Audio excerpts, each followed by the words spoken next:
Dear students, इस video का topic है स्कैन सेट्स। और स्कैन सेट एक थोड़ा सा अलग सा टॉपिक है जो स्कैनएफ में काम करता है। जो हम करेक्टर इसके द्वारा डिफाइन कर देते हैं, स्कैनएफ सिर्फ उन्हीं को रीड करता है। तो इसके लिए कैसे यूज करते हैं, इसके बारे में क्या लिखा जाता है, मैं आपको दिखा रहा हूँ। आपको मेरी अगली स्लाइड में दिख रहा है, जैसे कि पॉइंट लिखे हुए हैं कुछ। पहला पॉइंट ये कहता है scan set is a specifier. एक स्पेसिफायर होता है which is represented by the modular sign की percentage symbol with square brackets, यानी कि inside brackets square brackets we specify single character और अ रेंज ऑफ करेक्टर्स। अगर सिंगल करेक्टर दे दें तो उस करेक्टर को इनपुट कराता है, अगर वो डाले तो उसके अलावा डाले तो वो फेल कर देता है। ऐसी या फिर रेंज ऑफ कैरेक्टर्स की रेंज भी डाल सकते हैं इसमें। मेरा अगला पॉइंट है जिसमें लिखा है when scan set is used with scanf it will process only those characters which are part of scan set, जिन्हें स्कैन सेट का पार्ट बनाया गया है। जिस रेंज को बनाया गया उस रेंज को ही इंक्लूड करता है स्कैनएफ। और फिर अगला पॉइंट लिखा है we can define scan set by putting the characters inside the square bracket. अब यहां जो हमने स्क्वायर ब्रैकेट लगाया था, वो जो स्क्वायर ब्रैकेट मॉड्यूलस के साथ लगाया था, तो उस ब्रैकेट के अंदर जो भी लिख देंगे वो कैरेक्टर्स को या कैरेक्टर्स की रेंज को वो इंक्लूड करेगा तुम्हारा स्कैनएफ। अगला पॉइंट है कि सेंसिटिव होते हैं स्कैन सेट्स। कैपिटल डाला तो कैपिटल, स्मॉल डाला, क्योंकि जिन रेंज को आप डाल देंगे सिर्फ उन्हीं में से सेलेक्ट करेगा। दूसरा लिखा है, अगला मतलब नेक्स्ट पॉइंट है we can also use the scan set by providing the comma in between the character you want to use या ऐड। अगर सपोज करो आपने कोई रेंज दे रखी है और उससे भी अलावा कुछ और डालना है, आप कॉमा से सेपरेट करके अगली चीज लिख सकते हैं। ठीक है। नेक्स्ट पॉइंट इज कि फर्स्ट कैरेक्टर अगर स्कैन सेट का कैरेट सिंबल हो जाता है, जो स्क्रीन पे बना हुआ है सिंबल जो आप एक्सपोनेंट के लिए यूज करते हैं, पावर्स के लिए यूज करते हैं, वो then specifier will stop reading, तुरंत वहीं स्टॉप कर देगा। मतलब हम ना टर्मिनेटर के लिए इसको यूज करेंगे। जैसे भी इसके बाद लगा हुआ पहला कैरेक्टर इनकाउंटर होगा, टर्मिनेट हो जाएगी हमारी स्ट्रिंग। बस इस तरह से ये यूज किया जाता है। तो लेके आता हूं मैं प्रोग्राम्स पे। कुछ प्रोग्राम्स मुझे दिखाने हैं जिन प्रोग्राम्स में मैं आपको बहुत अच्छे से इसे क्लियर करूंगा। ये थोड़ा अलग हटके टॉपिक है। तो देखो, सबसे पहला प्रोग्राम है एंटर द स्ट्रिंग। मैंने इसमें लिखा है एंटर द स्ट्रिंग। आप आज तक परसेंटेज सी के साथ या एस के साथ करते आए, मैंने भी सिखाया ऐसी। यहां पे लिखा है परसेंटेज यानी कि मॉड्यूलस, ब्रैकेट के अंदर ए डैश जेड, मतलब ए टू जेड, ये एक रेंज दे दी है मैंने। और इधर लिखा है सी, और सी मतलब फॉर कैरेक्टर, मतलब ए टू जेड की रेंज में कैरेक्टर जो भी इनपुट होगा वो स्ट्रिंग में स्टोर होगा। स्ट्रिंग क्या है? एक कैरेक्टर का एरे है। ठीक है। यू एंटर्ड, जो आप एंटर करेंगे वो यहां आएगा। मैं आउटपुट दिखाता हूं आपको।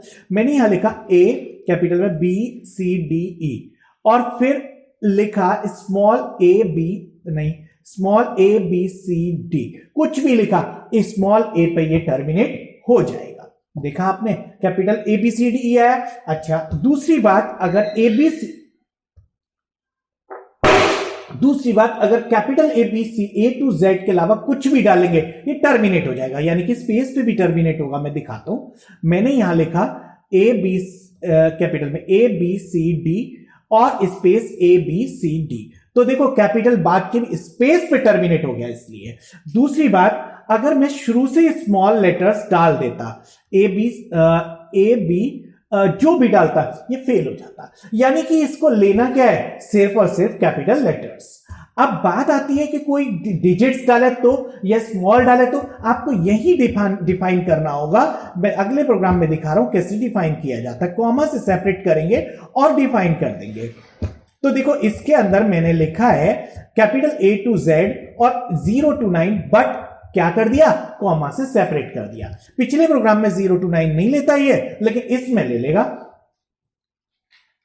Capital A B C D और फिर 9 5 4, कुछ भी डालो आप। उसके बाद स्मॉल ए डालते हैं, तो देखो ये स्मॉल ए पे बी सी डी कुछ भी डाल दो, स्मॉल ए पे ये टर्मिनेट हो, देखा डिजिट भी ले लिया। अगर आप स्मॉल ए भी डालना चाहते हैं तो comma A B A dash Z small लिख दो। तो ये क्या हुआ, ये तीसरी रेंज हो गई, 3 रेंज डाल दी मैंने इसमें, capital A B 8 4 capital T small R, मतलब इस तरह से मैंने डिफरेंट डिफरेंट कैरेक्टर डाल दिया और स्पेस दे दिया या कोई स्पेशल सिंबल दे दिया एम्परसेंट और कुछ भी लिखा, तो ये स्पेशल सिंबल पे टर्मिनेट हो जाएगा। यानी कि इसमें capital A to Z, small A to Z, 0 to 9 सारे इंक्लूड हो गए। ठीक है, तो इस तरह से ये चलता है। इसका बहुत अच्छा यूज हम कर सकते हैं, काफी स्ट्रिंग में कर भी सकते हैं, मैं दिखाता हूं। अब मैं एक टर्मिनेट करने वाला और दिखाता हूं, फिर बात करते हैं आगे। टर्मिनेट करने वाले में मैंने अभी आपको बताया कि अगर कैरेट सिंबल लगा दिया जाए और कैरेट सिंबल के बाद टी जो लगाया इसका मतलब टी इज टर्मिनेटर, बाकी कुछ भी यहां पे आप डालेंगे तो हमने यहां कोई रेंज डिफाइन नहीं की, यानी कि एवरीथिंग इज अलाउड। तो मैं इस प्रोग्राम को चला के दिखाता हूं, टी पे टर्मिनेट करूंगा। मैंने यहां लिखा capital A capital B small A B और उसके बाद टी लगा दिया और पी कुछ भी लिखा, टी पे टर्मिनेट हो जाएगा, यानी कि ए बी आ गया इसमें। ठीक है, इस तरह से ये टर्मिनेटर का काम करता है। तो जब जरूरत पड़े तो हम टर्मिनेटर को यहां पे सेट कर सकते हैं। अच्छा, एक चीज और बतानी है मुझे बीच में इसी प्रोग्राम के अंदर, यहां पे मैं सी लिखता हूं परसेंटेज, यहां पे अगर मैं एस भी लिखूं तब भी मेरा ये प्रोग्राम काम करता है। तो जरूरत पड़ने पे आप एस और टी सी बदल सकते हैं, ए बी सी डी और टी, सही चल रहा है ना। तो इस तरह से एस और सी दोनों लगा सकते हैं आप। अब मैं अगला प्रोग्राम आपको बहुत अच्छा से दिखा रहा हूं। देखो, अगला प्रोग्राम होगा मेरा स्ट्रिंग इनपुट करने का। तो स्ट्रिंग इनपुट करने के लिए जब आप स्कैनफ यूज करते हैं तो उसमें परसेंटेज एस लगाते हैं और इनपुट कराते हैं, लेकिन इसकी एक अपनी प्रॉब्लम रहती है, मैं दिखाता हूं। मैंने यहां लिखा PANKAJ और लिख के एंटर मारा, बिल्कुल ठीक चला प्रोग्राम। लेकिन प्रॉब्लम तब आती है जब स्पेस इंक्लूड होती है। तो स्पेस को कैसे बचाया जाए और कैसे काम में लिया जाए, स्पेस भी हमें यूज करनी है, यानी कि इंक्लूड करनी है। पंकज गुप्ता, मैंने यहां पे स्पेस दिया तो स्पेस पे ये टर्मिनेट हो जाता है, तो परसेंटेज एस यहां पे फेल हो जाता है। ठीक है, तो अब इस परसेंटेज एस का यूज यहां पे फेल होता है, इसलिए हम गेट एस फंक्शन यूज करते हैं। ये मैंने सब सिखाए हुए हैं आपको पिछले अपने सी के सारे वीडियोस में। अब मैं यहां पे जो अगला प्रोग्राम आपको दिखा रहा हूं उसमें क्या है, गेट एस यूज किया है। हालांकि गेट एस के लिए मुझे कोई फाइल अलग से इंक्लूड नहीं करनी पड़ती, वो फाइल अपनी studio.h है, उसी के अंदर रहता है। ये मैंने इसको चलाया और प्रोग्राम में इनपुट कराया। पंकज गुप्ता, तो देखो स्पेस भी इंक्लूड हो गया। प्रोग्राम को चला के देखते फिर आउटपुट बताते हैं। यहां पे मैंने लिखा पंकज फिर गुप्ता, तो देखो बड़े आराम से चल रहा है, यानी कि स्पेस इंक्लूड हो गई। इसका सबसे बड़ा फायदा यह है कि गेट एस एक सिंपल सा फंक्शन है, आप रेडीमेड यूज कर सकते हैं। लेकिन अगर आपसे कोई ये कहता है तो ये इनपुट के लिए हुआ, बाकी प्रोग्राम में मैं कोई चेंज नहीं कर रहा हूं। अगर कोई मुझसे ये कहता है कि आपको गेट एस यूज नहीं करना है, स्कैनफ के थ्रू बनाना है, तो आप यहां पे स्कैन सेट का यूज करेंगे। देखो कैसे करते हैं, मैं दिखाता हूं।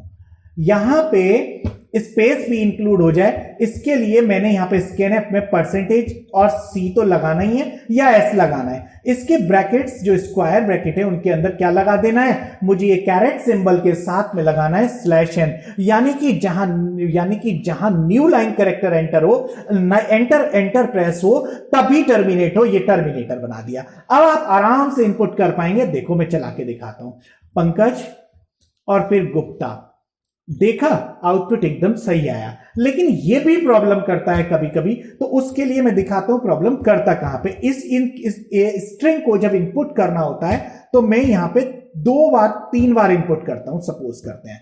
तो देखो हमारी प्रॉब्लम बनेगी। अब वो प्रॉब्लम बनेगी PANKAJ गुप्ता और दूसरी स्ट्रिंग इसने ली नहीं, सब फेल हो गया मेरा प्रोग्राम। यानी कि दूसरी बार भी इनपुट होना चाहिए था, तीसरी बार भी। तो ये होता क्या है, उसका एक लॉजिक है। उसका लॉजिक ये है, जिस समय पे आपने पंकज स्पेस गुप्ता लिखा और उसके बाद एंटर प्रेस किया, तो एंटर को ये एक कैरेक्टर के रूप में इनपुट कर लेता है और वो कैरेक्टर अगले स्ट्रिंग्स के लिए भी टर्मिनेटर बन जाता है, जिसकी वजह से हमारा प्रोग्राम फेल हो जाता है। इसको ठीक करने के लिए हम क्या करते हैं, थोड़ा सा चेंज करते हैं अपने प्रोग्राम में। वहां क्या करते हैं, यहां पे परसेंटेज और स्टार और लगा देते हैं। इसका मतलब ये हो जाता है कि जब हमने ये लगाया, इसका मतलब जैसे ही एंटर हुआ है उसको ये क्या कर देता है, मेमोरी से आउट कर देता है और हमारा प्रोग्राम देखो सही आउटपुट आने लगता है। पंकज और फिर गुप्ता, दूसरी बार भी देखो इनपुट होगा, हो गया ना। इसमें कहा रार के गर्ग। अब तीसरा इनपुट फेल हो जाएगा, हो गया ना तीसरा। क्यों इनपुट फेल हुआ, क्योंकि तीसरी बार इसके लिए भी मुझे परसेंटेज और यहां पे क्या स्टार लगाना है। ऐसे इसमें भी मुझे सबके लिए परसेंटेज और स्टार लगाए जाओ और आप इस प्रोग्राम को चलाइए। अब मतलब आपको बिल्कुल अच्छे से समझ में आ गया होगा स्कैन सेट कैसे यूज किया जाता है। ठीक है, एक बार इसका आउटपुट दिखा देते हैं। के गुप्ता, दूसरे में लिखा आर के गर्ग और तीसरे में लिखा पी के गुप्ता।